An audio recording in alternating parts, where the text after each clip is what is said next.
Wreszcie nadszedł dzień zero. Nie ma już odwrotu. Wyruszamy na wyprawę dookoła Afryki w poszukiwaniu dziko żyjących plemion. Pół roku przygotowań, studiowania literatury, map, rozmów z innymi podróżnikami oraz kilka tygodni spędzonych w warsztacie. Przygotowanie samochodu, niezliczonej ilości dodatków, modyfikacji i ulepszeń. Potem jeszcze ćwiczenie najbardziej prawdopodobnych scenariuszy awaryjnych. A na koniec testowanie samochodu i doskonalenie technik jazdy na pobliskim poligonie.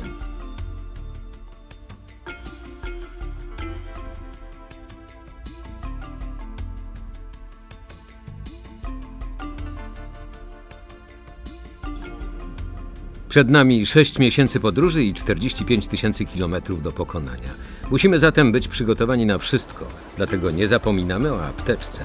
2 skrzynie pełne najróżniejszych medykamentów, od aspiryny, antybiotyków i testów na malarię, po kroplówki i zastrzyki z adrenaliną. Kurs medyczny, czyli jak wbijać sobie wenflon w żyłę, żeby się nie wykrwawić, to tylko miły dodatek. Pierwszą praktyczną lekcję mamy na Saharze. Wykopywanie się z piasków oraz obsługę trapów opanowujemy w 10 minut przy pomocy Beduinów. Zaraz potem przyspieszony kurs jazdy na azymut i czytania mapy. I pierwsze, kurwa, zgubiliśmy się.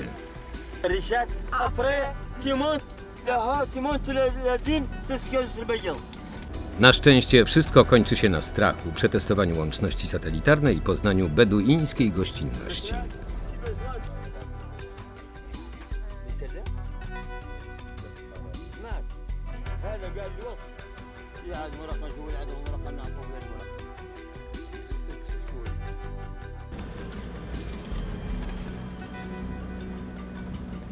Klif Bandigara. Ten rozciągający się przez ponad 150 km masyw od kilkuset lat jest domem dogonów.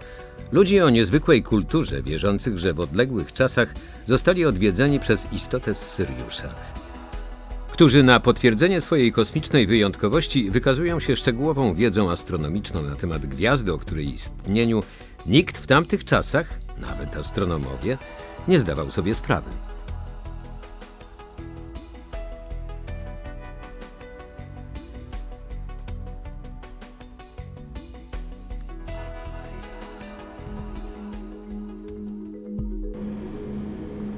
Odwiedzimy jedną z wiosek i na jej szczycie spróbujemy wykonać pierwszą sesję zdjęciową.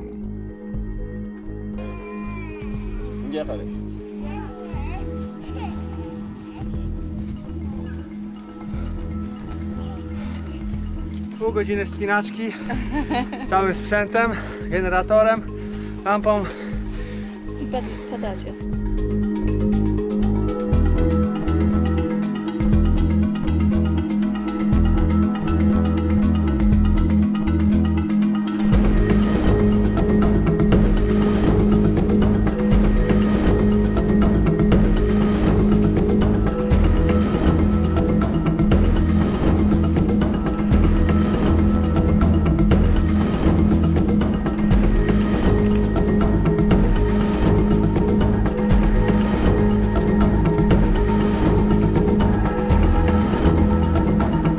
W Togo odwiedzamy plemiona Batam Mariba, słynące z budowania miniaturowych zameczków nazywanych takienta.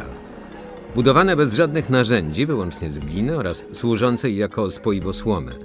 Niezwykle malownicze będą doskonałym tłem dla sesji zdjęciowej ich wyjątkowych mieszkańców. Ale przedtem włączymy dzieciakom Ghostbusters albo Jurassic Park i mamy święty spokój. Przed każdą takientą widocznych jest kilka pokrytych pierzem, mlekiem oraz krwią glinianych kopców. To noszące ślady krwawych rytuałów ołtarze. W taki sposób Batam Mariba czczą swoje bóstwo oraz dusze swoich przodków.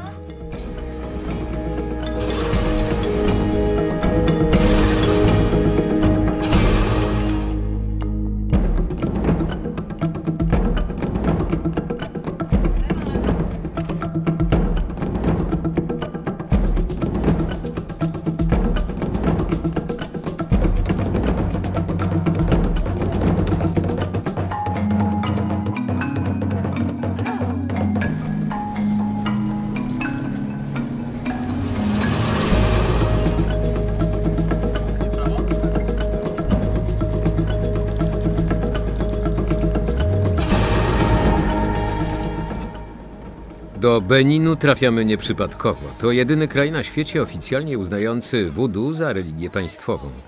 Najpierw odwiedzamy starożytną stolicę królestwa Dahomey, gdzie udajemy się na miejscowy targ fetyszy, używanych podczas najróżniejszych religijnych ceremonii, o czym zresztą niedługo sami się przekonamy.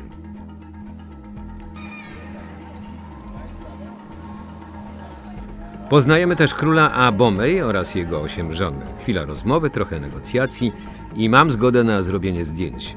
A na koniec zostajemy gośćmi króla na organizowanej przez niego wieczornej ceremonii młodych adeptów voodoo.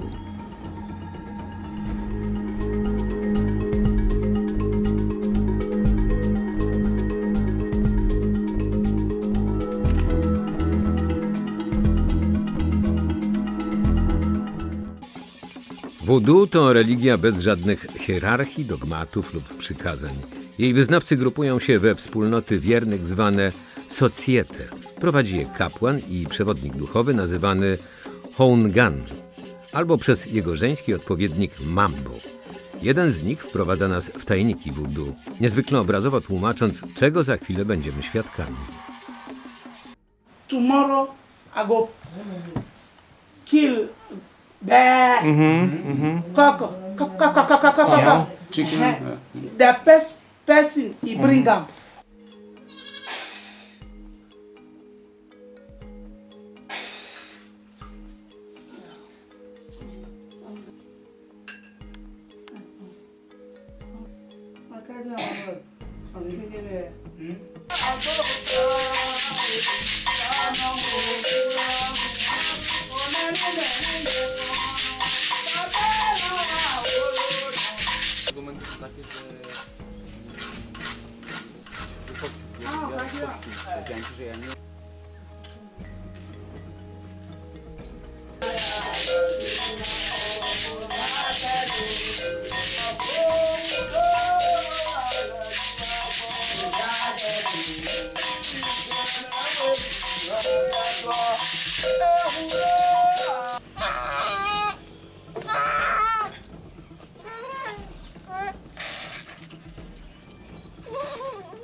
Na zakończenie naszego pobytu w Beninie trafiamy na lokalne święto handlarzy. Każda grupa ubrana jest w taki sam charakterystyczny dla swojego zawodu strój.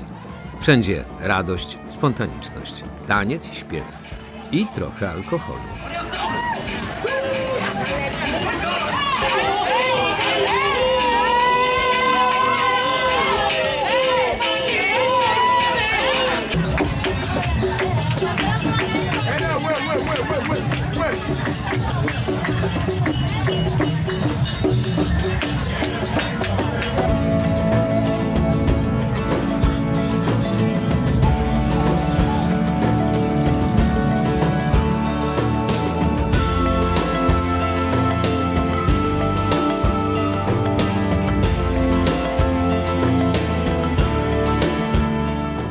I jeszcze chwila odpoczynku nad brzegiem oceanu.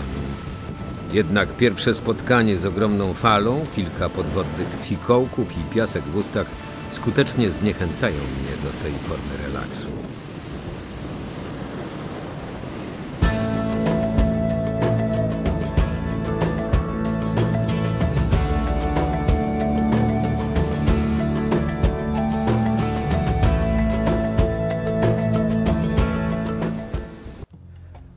Przed nami wyczerpujący przejazd przez tropikalne lasy Kamerunu. Wilgoć, upał i seria awarii. Psuje się alternator. Bez ładowania przejedziemy najwyżej kilkadziesiąt kilometrów. Jeszcze nie zdążyliśmy go naprawić, a kolejnej dawki adrenaliny dostarcza nam zjazd z górki, podczas którego pęka przewód hamulcowy. Limit pH mamy już chyba wyczerpany na całą wyprawę.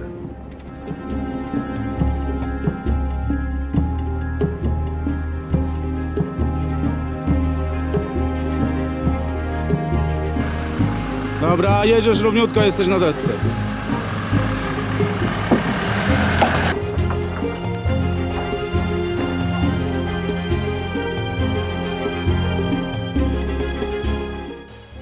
Dopiero w nocy znaleźliśmy nocleg, także nie widzieliśmy naszych gospodarzy, którzy nas zaprosili.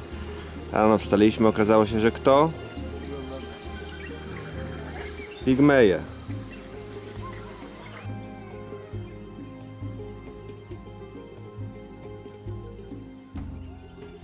Gościnni, ale nieśmiali.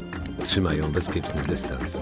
Jednak poproszeni ochoczo demonstrują nam swoje możliwości wokalne.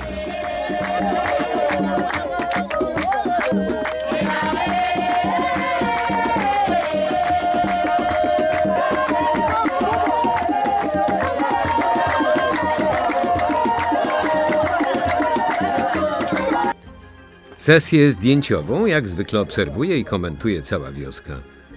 Nie znając ich języka, próbuje na migi wytłumaczyć modelowi, żeby zrobił groźną minę. Cała wioska próbuje mi w tym pomóc. Niestety kolejne pozycje modela wzbudzają tylko salwy śmiechu. Samo zdjęcie również.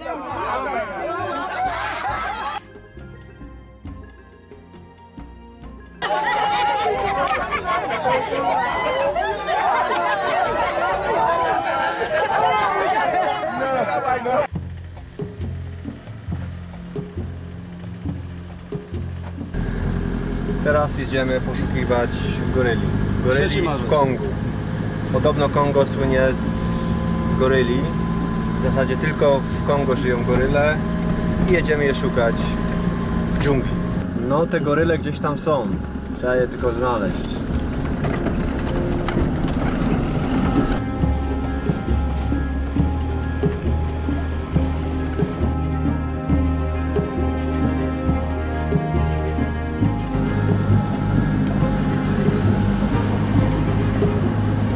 Z tej strony stok. Odsłoń, Peter.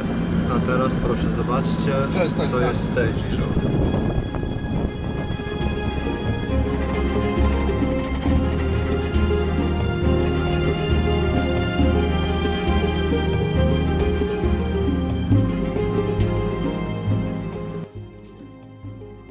Mamy gaz pieprzowy, jakby jakiś wyskoczył.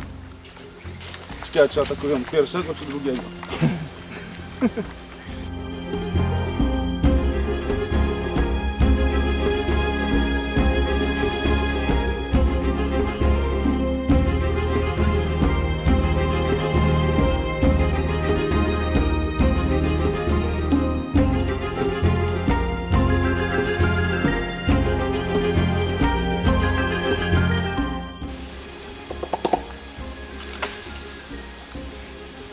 No zrób tak samo.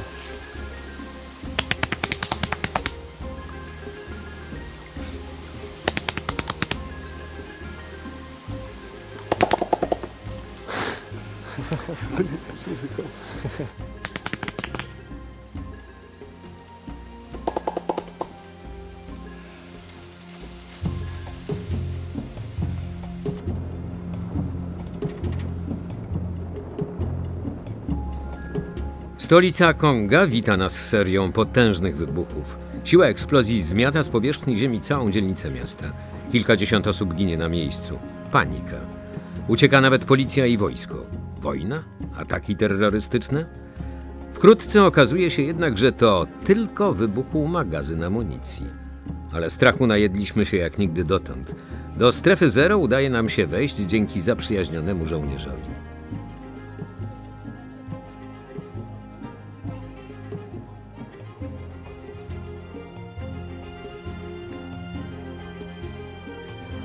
Potem jedyna w swoim rodzaju przeprawa przez rzekę Kongo. Poziom wody jest tak niski, że nie udaje się wjechać na barkę po rampie i konieczne jest wynajęcie dźwigu.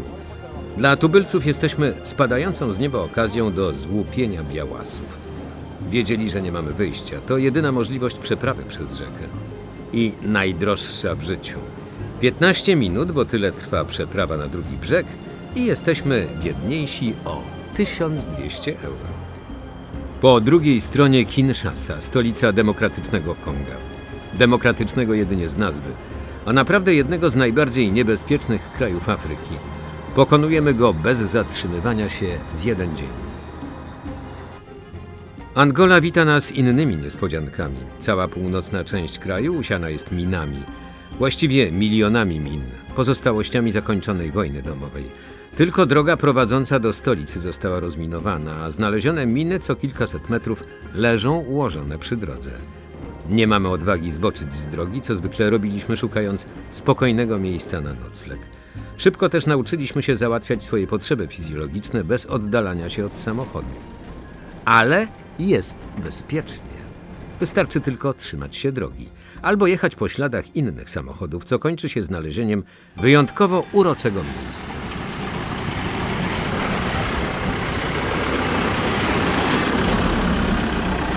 To nasz dzisiejszy nocleg. Nad Atlantykiem.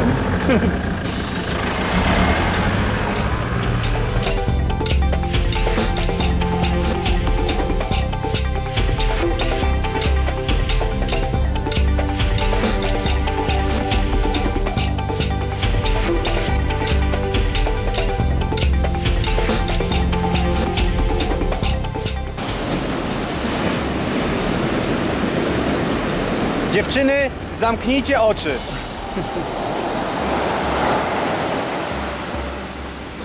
Mówiłem wam, zamknijcie oczy.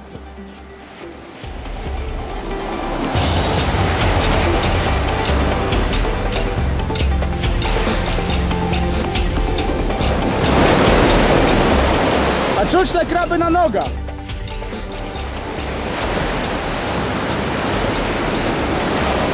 Co będzie na kolację? Ryż. Ale ryż z czym? Z chińskim fiksem.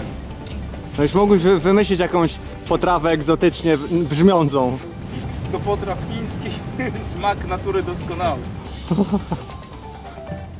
W południowo-zachodniej części kraju nie ma już żadnych śladów działań wojennych. Za to są górzyste i skaliste bezdroża, gęsto poprzecinane niewielkimi rzeczkami. Dziennie pokonujemy najwyżej 20 do 30 kilometrów. Kilka dni jazdy po ostrych jak brzytwa kamieniach i nasze opony nadają się już tylko do wymiany. W dodatku pada coraz częściej i mocniej. Znak, że nadchodzi pora deszczowa. Przed chwilą, kurde, tutaj ładna pogoda. A tu idzie wichura! Rozpiorna. Tu Zaleje nam kolejną rzekę. No właśnie, jak nam zadaje kolejną rzekę, to już nie przepłyniemy.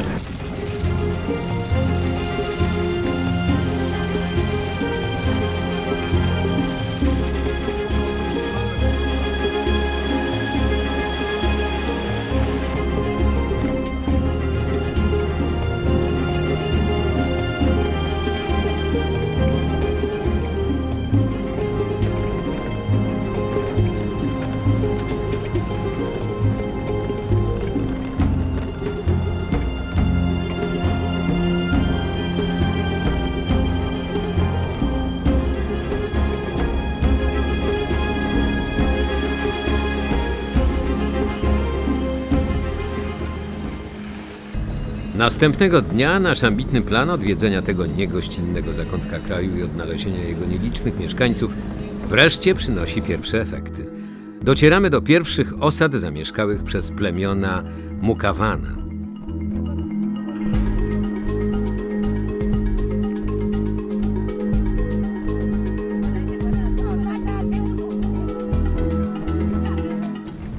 Potem jest już łatwiej. Poznani tubylcy pomagają nam dotrzeć do kolejnych wiosek. Tym razem będą to plemiona Himba.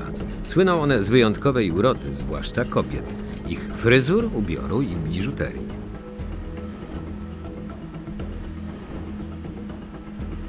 Ale włosy to ma takie zrobione jak od fryzjera proste. Ja muszę sobie pójść do fryzjera.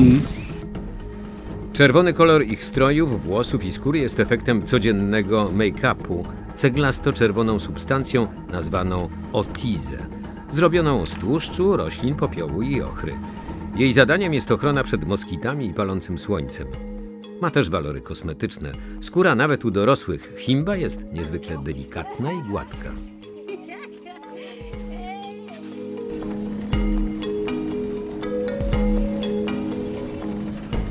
Tankujemy, bo nam trochę zabrakło. Musimy wziąć z rezerwowego zbiornika.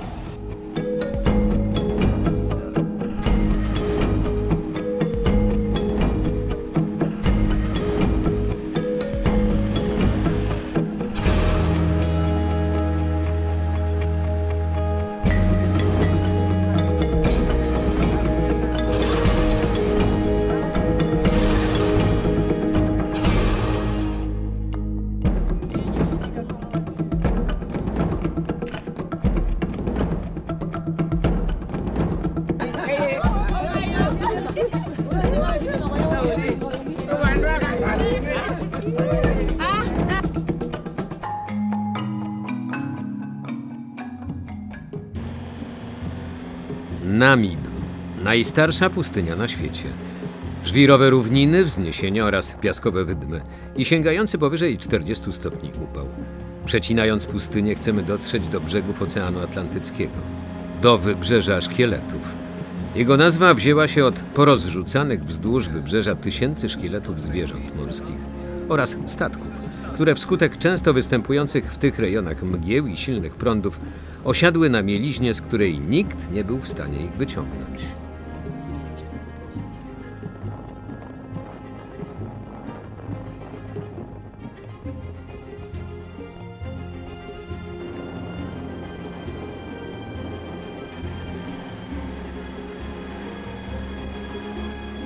Nad brzegiem oceanu zaskakuje nas widok kolonii fok. Tysiące fok wylegających się na słońcu. A ja wprost nie mogę się doczekać, żeby sprawdzić, czy umieją pływać.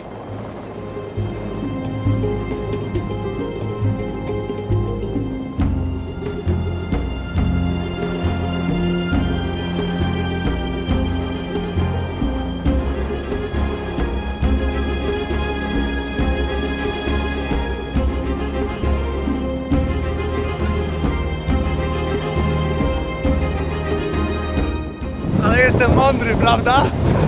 Ale frajda jest nieprzeciętna.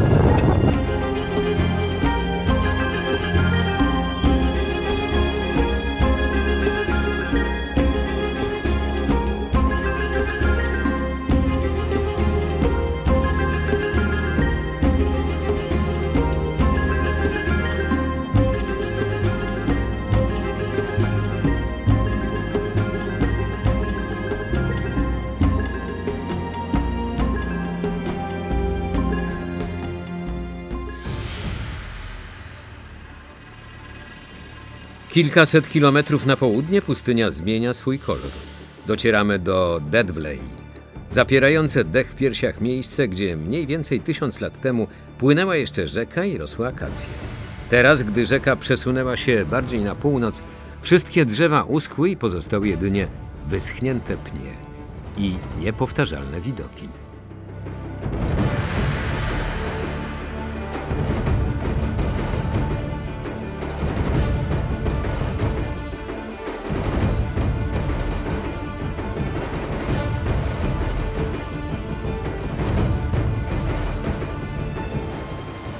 Kilka godzin intensywnych opadów i droga powrotna odcięta. Próbujemy przedostać się na wschód do naszego następnego celu. Jest nim zachodnia część pustyni Kalahari i zamieszkujące ją plemiona San.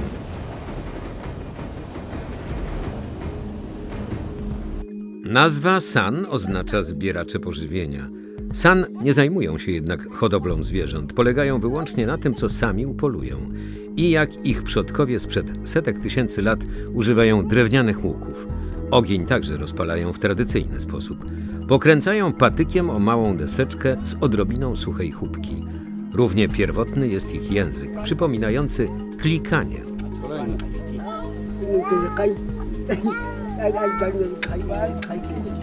Ale fajnie gadają, tak.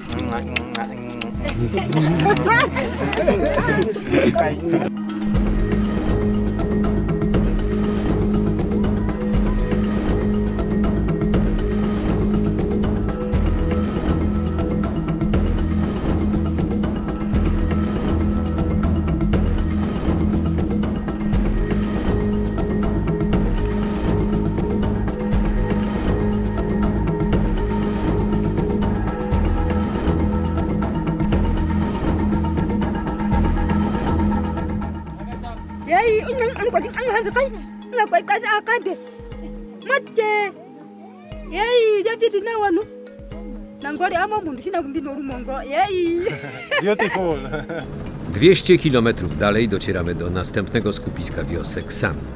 Szef jednej z nich zgadza się nam pokazać rytualny taniec, którego nazwy oczywiście nie jesteśmy w stanie wyklikać.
W podziękowaniu za okazaną gościnność zostawiamy podarunki: cukier, tytoń, mydło oraz mąkę. A teraz w poszukiwaniu słoni. Ślady już mamy, widzicie, tu porównanie, i to jest ślad małego słonia dla porównania.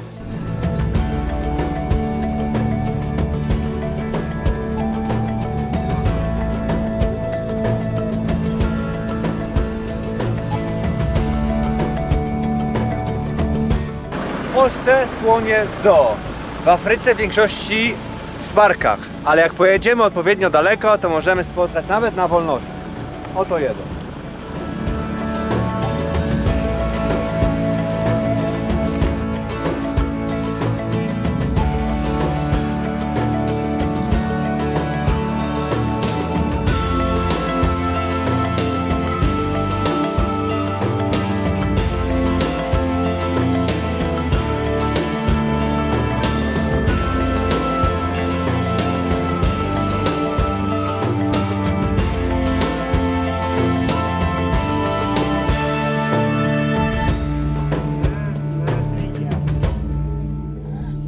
Po tygodniu opuszczamy Kalahari, tak zieloną, że wcale nie przypomina pustyni. Udajemy się na północ do plemion Himba, które pierwszy raz spotkaliśmy w Angolii. Zobaczymy, jak żyją w Namibii. Wygląda na to, że może być mokro. W pierwszej wiosce moją uwagę przyciąga siedząca z boku staruszka. Pojawiający się nagle chłopiec podsuwa mi pomysł, aby uchwycić ich razem. Aby uchwycić upływający czas. Kontrast pomiędzy zmęczoną życiem starą kobietą, a młodym, niewinnym chłopcem.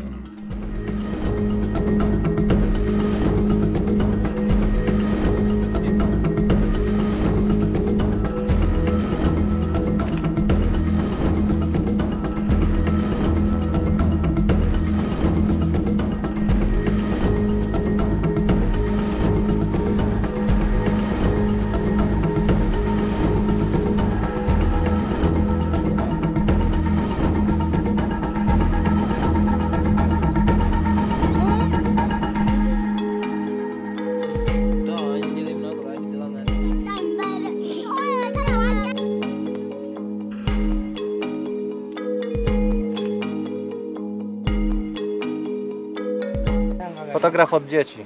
Nie? Ani dają bardzo chętnie pod opiekę. Za darmo, można zabrać do Polski.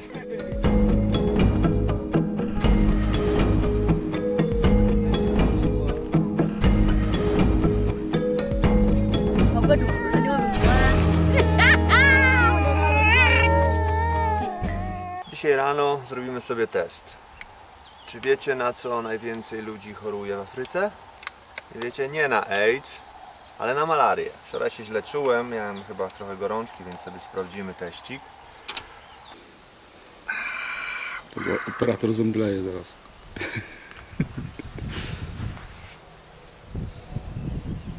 To ja już wolę mieć malarię. No nie. Się muszę 3 razy kłuć.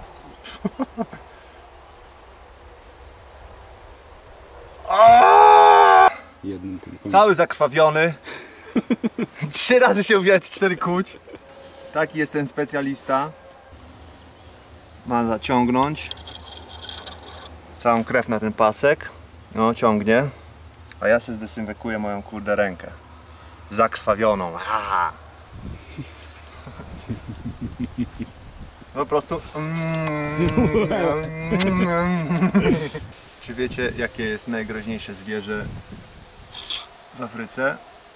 W oczekiwaniu na test. Zadam wam zagadkę drugi raz. Nie wiecie? Lew? Nie? Tygrys? Nie ma tygrysów w Afryce. No co? Komar. Komar. Zaraz zobaczymy, czy dla mnie też będzie najgroźniejszy na świecie. Na szczęście wynik był negatywny. Komary przegrywają. 1-0 dla nas. Już myślałem, że w tej wschodniej Afryce drogi będą dobre, asfaltowe, żeby sobie trochę odpoczniemy. A tu co? Droga, kurczę, do stolicy. Do stolicy Afryki. W północnej Tanzanii postanawiamy nieco odpocząć i dla odmiany zamiast dziko żyjących ludzi jedziemy zobaczyć dziko żyjące zwierzaki. Najlepszym do tego miejscem jest powstały wskutek wybuchu wulkanu krater Ngorongoro. Otoczony wysoką na ponad 600 metrów koroną stanowi bezpieczne schronienie dla tysięcy zwierząt. Tak przynajmniej myślą zwierzęta. A znajdujące się pośrodku krateru jeziorko stanowi doskonałe miejsce zbiorowego żywienia. Jedne zwierzaki przychodzą się tutaj napić, a inne na nie zapolować.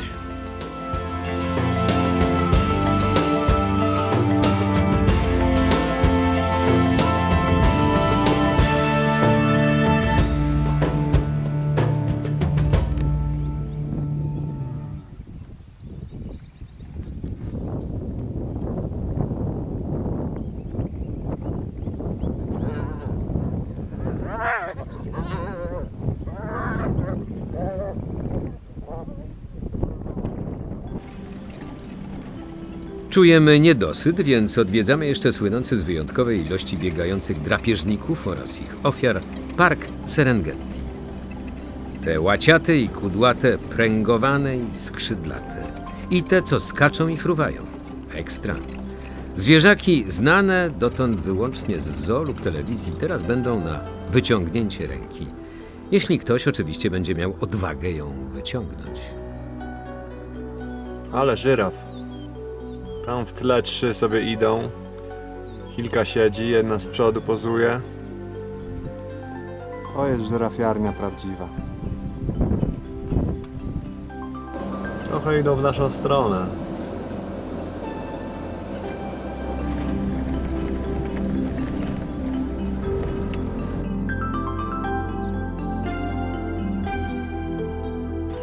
Wielka migracja zwierzaków. Teraz jest słoniarnia.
Czas wracać do pracy, zwłaszcza że w pobliżu powinny znajdować się tereny zamieszkałe przez łowiecko-zbierackie plemiona Hadza. Prymitywne, zagrożone wyginięciem, których populacja nie przekracza 1000 osób.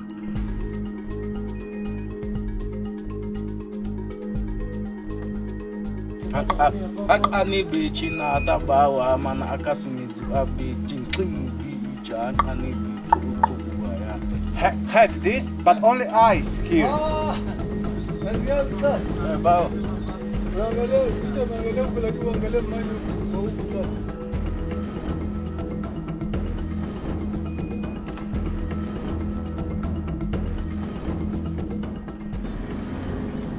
Hadza prowadzą nomadyczny tryb życia i bardzo trudno znaleźć miejsca, w których aktualnie przebywają.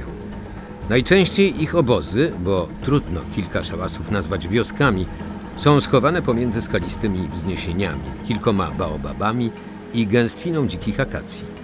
Nie prowadzą do nich żadne drogi ani nawet ścieżki. Bez rdzennego mieszkańca znającego teren oraz ich język klikowy nie ma nawet co próbować.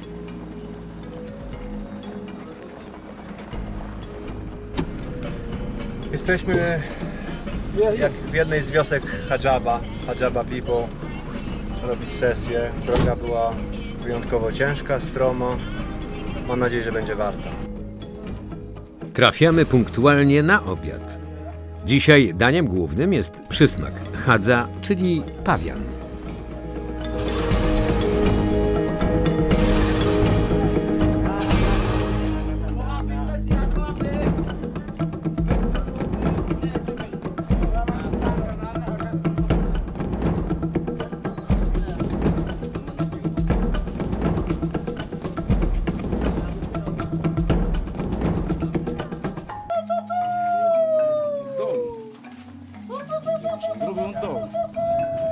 A na deser cannabis, czyli po polsku marihuana. Hadza palą ją w dość nietypowy sposób. Zaciągają się tyle razy, aż zaczną kaszleć. Dopiero wtedy przekazują fajkę następnej osobie, nawet dzieciom.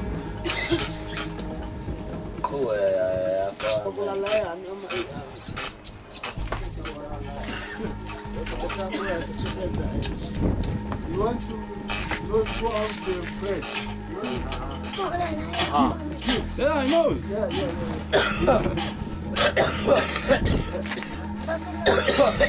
Nie tak specjalnie to robią, wiesz?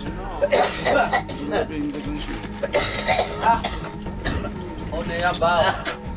Wódz dziękuję koledze za dobry towar. Musiało mu smakować.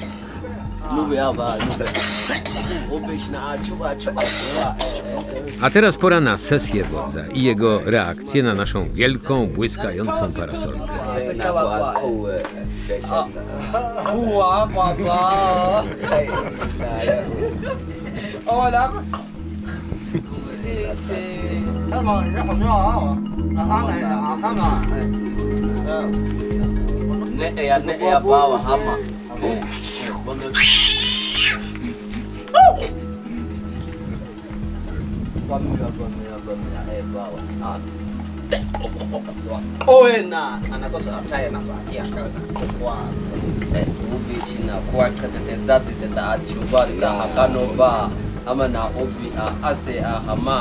On się już najarał.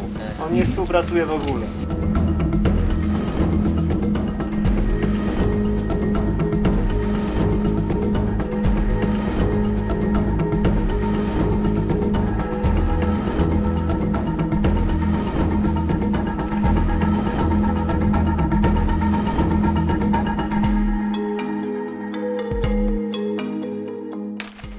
Trafiliśmy do wioski, w której będziemy dzisiaj spać.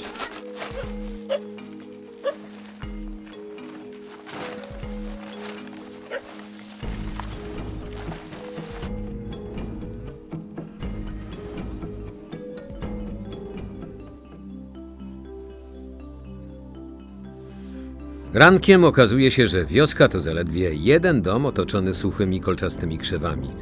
To będzie nasza baza wypadowa, skąd wyruszymy na poszukiwanie kolejnych wiosek Hadza.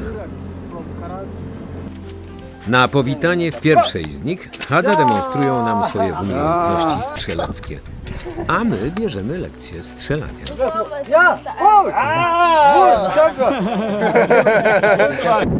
Teraz masz takie dla dzieci. Teraz mi dali dla dzieci, tak. Zabawkowe.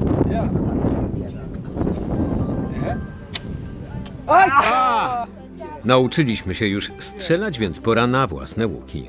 Ozdobione skórą, pomalowane krwią, z cięciwą ze zwierzęcych ścięgien.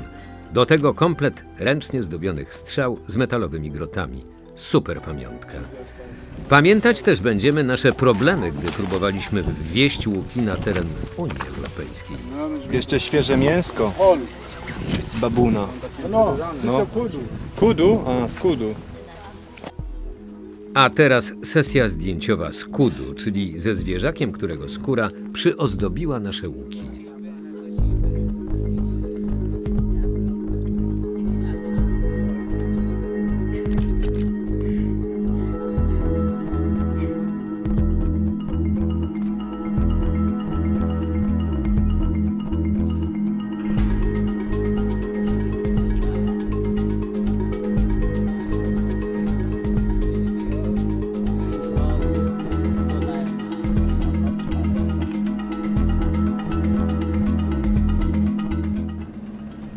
Bliskimi sąsiadami Hadza są Datoga. Mężczyźni z tego plemienia specjalizują się w wyrobie metalowych grotów. Sprzedają je potem swoim sąsiadom.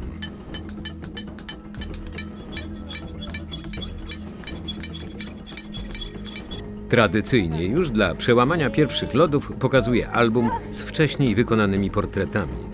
Zdjęcia znacznie ułatwiają nawiązanie kontaktu i obrazowo wyjaśniają cel naszej wizyty. A fotografowane osoby chętniej i swobodniej pozują.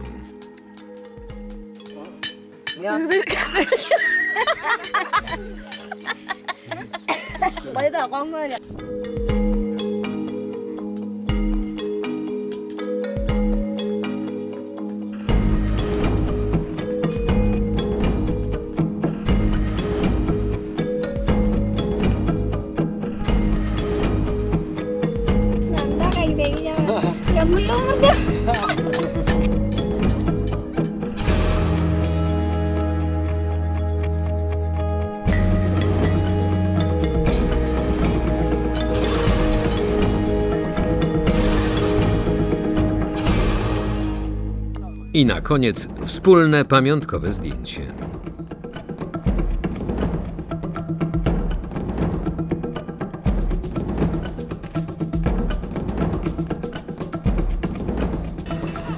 W Kenii łapie nas pora deszczowa, ale na szczęście drogi są znacznie lepsze. Przed nami ostatni cel wyprawy dookoła Afryki – plemiona Samburu. Przyglądając się wcześniej zdjęciom, zwróciłem uwagę na ich misternie wykonane wielokolorowe naszyjniki. Ich znak rozpoznawczy.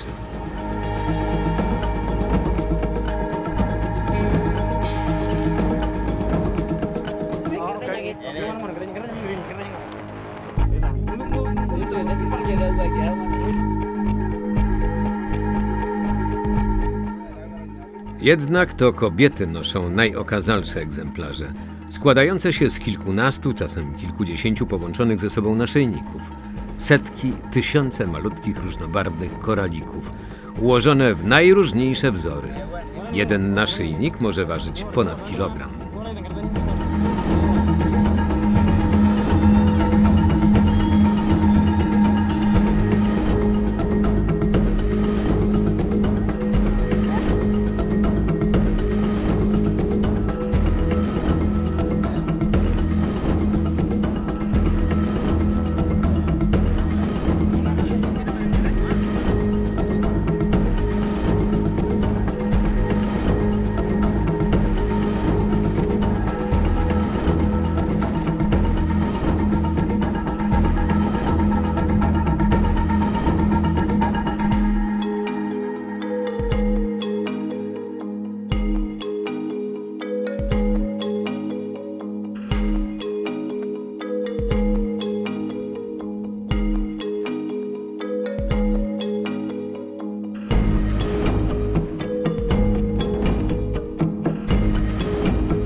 Cysterna, kurwa.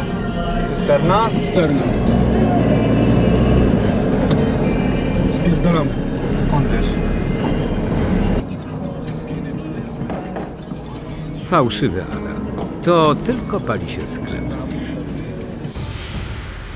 W Sudanie prawie wojna, więc najniebezpieczniejszą część kraju przejeżdżamy w nocy. Przed nami jeszcze tylko przejazd przez pustynię nubijską i będziemy w Egipcie.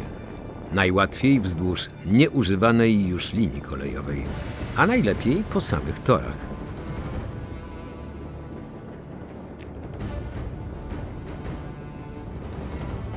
Nie da się długo wytrzymać. Trzęsie jak diabli.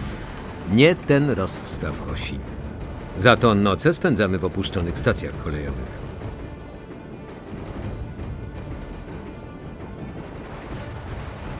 Po blisko półrocznej podróży docieramy do Egiptu. Zbliża się koniec naszej afrykańskiej przygody. Nauczyła nas ona samodzielności, wytrwałości, planowania. Dodała trochę odwagi i pewności siebie. Czasem naraziła na niebezpieczeństwa, ale dzięki niej poczuliśmy, jak smakuje prawdziwe życie. Warto było. To była prawdziwa przygoda życia.